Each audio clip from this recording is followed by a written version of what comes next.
pembatalan puasa. Insya Allah malam Jumat berikutnya pembatalannya itu adalah pembahasannya adalah syaratul batin, syarat puasa batin. Jadi puasa itu ada puasa zahir, ada puasa batin, ya.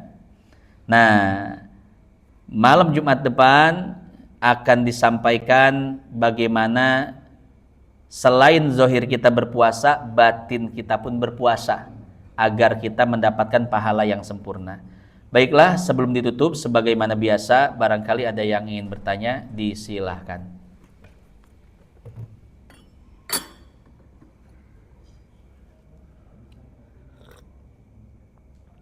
Jet Li nggak hadir lagi ya.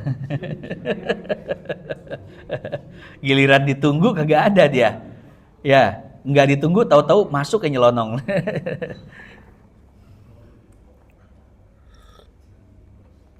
Ya, silakan.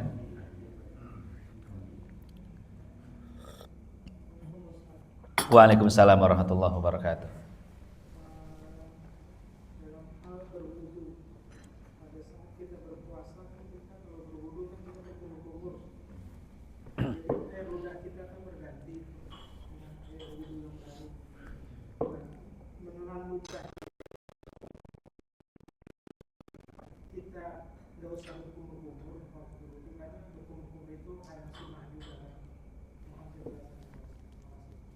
Iya, berkumur-kumur ketika wudhu itu sunnah, sekalipun kita dalam keadaan berpuasa.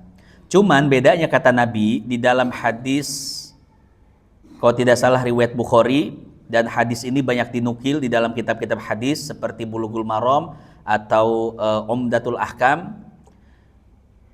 Bedanya adalah ketika kita berpuasa, kumur-kumurnya hanya sebatas di rongga mulut saja, ya.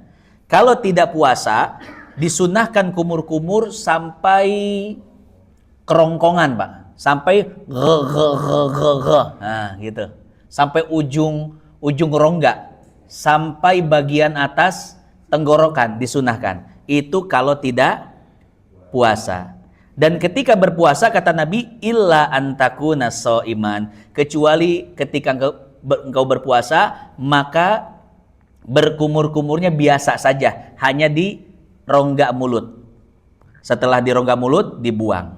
Nah, kemudian PR-nya adalah setelah kita membuang air kumur-kumur, maka kita harus menyaring sisa-sisa dan membuang sisa-sisa air yang ada di rongga mulut kita.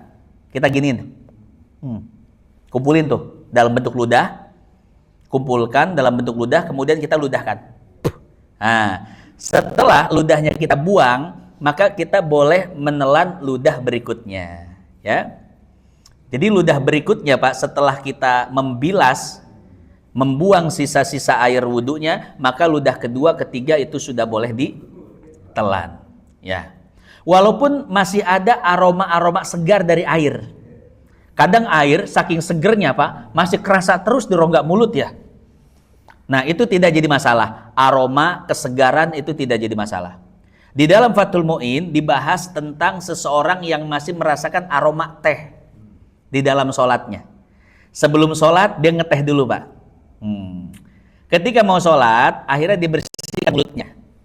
Ya, cara membersihnya gampang aja, ya, dengan cara menelan ludah pertama. Kumpulkan, telan, beres. Atau bisa kumur-kumur. Ya, kemudian sisa airnya dibersihkan dengan ludah. Nah, setelah itu saat dia sholat masih terasa aroma teh di rongga mulut. Kan sebagian teh itu kuat Pak rasanya, ya. Ya, seperti misalkan teh apa? Teh Fitri. Beda itu mah Pak Haji, teh Fitri mah ada.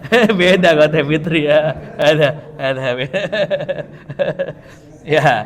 Ya, teh Tongji misalkan, teh poci ya. Itu kan apalagi teh godog, ya, itu kadang rasanya kuat. Walaupun kita sudah kumur-kumur, sudah membersihkan, masih berasa di mulut kita. Nah, kata Syekh Zainuddin, selama itu bukan bendanya, selama bukan cairannya, ya, Dan selama itu hanya aromanya, hanya rasanya, itu tidak jadi masalah. Walaupun kita sholat, masih di mulut rasa-rasa tehnya berasa. Selain teh apalagi? Kopi. Bapak ngopi, ya kopinya pahit banget, rasanya kuat, americano dan lain sebagainya. Atau kopi aroma, kopi Bandung ya. Itu rasanya kuat itu ya. Nah, itu tidak jadi masalah. Sholatnya tetap sah. Nah, begitu pula puasa, Pak. Sebelum imsak kita ngeteh dulu. Habis imsak masih kerasa tehnya, kopinya, tidak jadi masalah. Ya, asal jangan ada bendanya. Nah, sebelum imsak makan duren. Duren simpen sini. Bis subuh baru ditelan, batal itu. Selama nggak ada bendanya nggak jadi masalah. Jadi kurang lebih seperti itu. Wallahu a'lam bishawab. Silakan. Waalaikumsalam warahmatullahi wabarakatuh.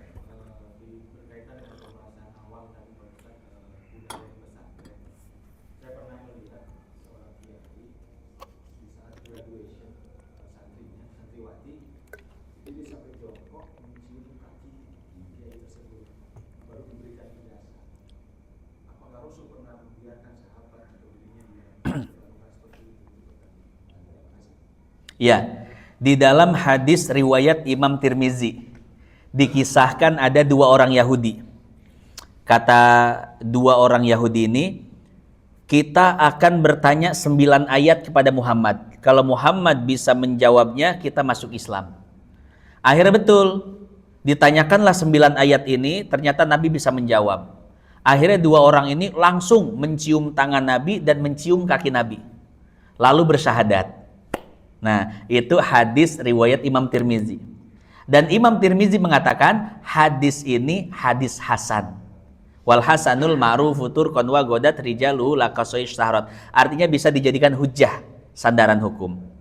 Kemudian Syekh Mubarakfuri di dalam syarahnya Tuhfatul Ahwadi, beliau mengatakan hadis ini menjadi dalil bahwasanya seseorang boleh mencium tangan dan mencium kaki orang soleh. Ya, kenapa demikian? Karena Nabi tidak mencegah dan tidak melarang dua Yahudi ini untuk mencium tangan dan mencium kakinya. Ketika Nabi tidak mengingkari perbuatan dua orang ini menunjukkan, atau dalam ilmu istinbat hukumnya, ilmu ushul fikih atau ulumul Quran, atau masuk juga ilmu mantik, ini termasuk isyaratun nas, menjadi isyarat bahwasanya mencium tangan, mencium kaki orang soleh, tokoh-tokoh agama, itu diperbolehkan, tidak jadi masalah. Bahkan Syekh Muhammad bin Shalih Al-Utsaimin, Syekh Muhammad bin Shalih Al-Utsaimin ini ulama besar di Saudi, Pak. Ulama besar Saudi, mazhab Hambali.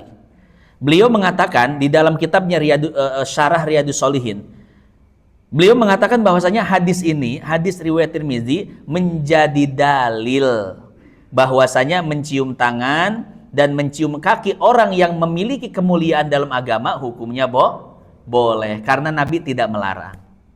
Itu yang pertama, hadis riwayat Imam Tirmizi. Yang kedua, hadis riwayat Imam Abu Daud. Ada seseorang yang bernama Zari bin Amir Al-Hadrami. Beliau utusan dari Bani Abdil Qais. Ketika datang ke Madinah dan melihat Nabi Muhammad, beliau langsung turun dari untanya dan langsung mencium tangan Nabi dan mencium kakinya. Pensyarah hadis Abu Daud ini yang bernama Syekh Fairuz Abadi, beliau mengatakan ini menjadi dalil bahwasanya mencium tangan orang soleh dan mencium kakinya itu tidak jadi masalah, boleh, ya. Nah, jadi kalau ditanya apakah ada dalilnya, ada, ya. Tapi apakah harus dilakukan? Nggak harus, tergantung adat tradisi aja, ya. Kalau tradisi di kita di Indonesia, apalagi di Jawa ya, kalau pakai tradisi itu nggak jadi masalah, Pak. Karena memang itu tradisi mereka. Penghormatan mereka pada kiai ya seperti itu. Bahkan penghormatan orang Madura sama kiai itu lebih luar biasa lagi, Pak. Ya. Beda sama di Arab. Di Arab penghormatan kepada Arab yang sekarang ya, penghormatan kepada tokoh itu biasa aja di Arab. Bapak lihat anak kecil di Arab kalau lewat orang dewasa bagaimana? Begini Pak, begini. Ini orang dewasa nih, kita nih, anak kecil Arab lewat begini aja. Nah, itu emang tradisi mereka seperti itu. Bukan berarti mereka nggak punya adab, tapi memang tradisi mereka seperti itu. Nah, anak kecil di kita kalau lewat orang tua bagaimana? Begini, ya, ya. Nah, orang Salafi membawa tradisi Arab diterapkan di Nusantara. Ya, bagaimana tradisi di Arab? Orang salaman biasa aja. Guru sama murid salaman begini, Pak. Begini. Nah, makanya di pondok-pondok Salafi, santri sama ustadznya, sama pimpinan pondok salaman begini. Nggak cium tangan mereka, begini. Ya, apakah salah? Nggak salah. Bener, mereka punya dalil. Mereka punya istinbat hukum juga. Afiliasinya ke Ibnu Hazm Ad-Dhahiri. Kita nggak menyalahkan. Ya. Nah, jadi seperti itu. Itu masalah tradisi saja. Ya. Di dalam Tarikh Baghdad, Imam Muslim ketika bertemu dengan Imam Bukhari, gurunya, langsung Imam Muslim itu cium kening gurunya. Itu tradisi tuh. Di Indonesia nggak biasa orang seperti itu, ya. Nanti Bapak jangan sekali-kali ketemu saya pegang kepala, wah, bukan tradisi kita itu. Apaan ini? Nah, di sebagian tempat itu tradisi. Ketemu guru pasti cium kening. Kemudian Imam Muslim mengatakan, da'ni an uqabbilu yadak, da'ni an uqabbilu rijlak. Wah, Imam Bukhari guruku, biarkan aku mencium kakimu. Wah. Nah, jadi kurang lebih seperti itu ya. Boleh, walaupun mungkin kalau dilihat dari kelompok ada perbedaan pendapat. Ya, kalau NU boleh, kalau Salafi tidak memperbolehkan. Pilih yang mana terserah. Mau yang ini boleh, yang itu juga boleh. Wallahu a'lam. Kalau di YouTube, Pak, itu ada framing seperti ini. Ditampakkan video pesantren NU yang santri salaman sama kiai sambil nunduk-nunduk. Kemudian dikasih narasi, inilah pesantren yang mengajarkan feodalisme.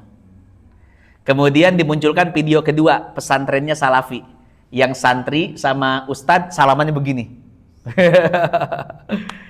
Dikasih narasi, inilah pesantren yang tidak mengajarkan feodalisme, atau pesantren yang tidak memelihara tradisi feodalisme. Ya, sebetulnya itu adu domba antara kita. Ya, itu oknum, Pak. Itu oknum Salafi. Nah, bukan Ustadz Salafinya. Ustadz Salafi sih kayak masing-masing aja. Ya, menurut saya haram, ya sudah begitu kalau mereka. Tapi mereka tidak terlalu nggak begitu juga sama kita. Ya, jadi ada oknum Salafi, biasa jamaah-jamaahnya gitu, yang bikin video perbandingan seperti itu. Sama sih oknum NU juga begitu, Pak. Ya, jamaah-jamaah NU yang terlalu fanatik sama NU ya suka bikin video begitu juga. Sebetulnya samanya. Ya, makanya perlu ilmu, perlu wawasan agar kita bisa saling menghargai, lentur dan lain sebagainya. Kurang lebih seperti itu. Wallahu a'lam bishawab.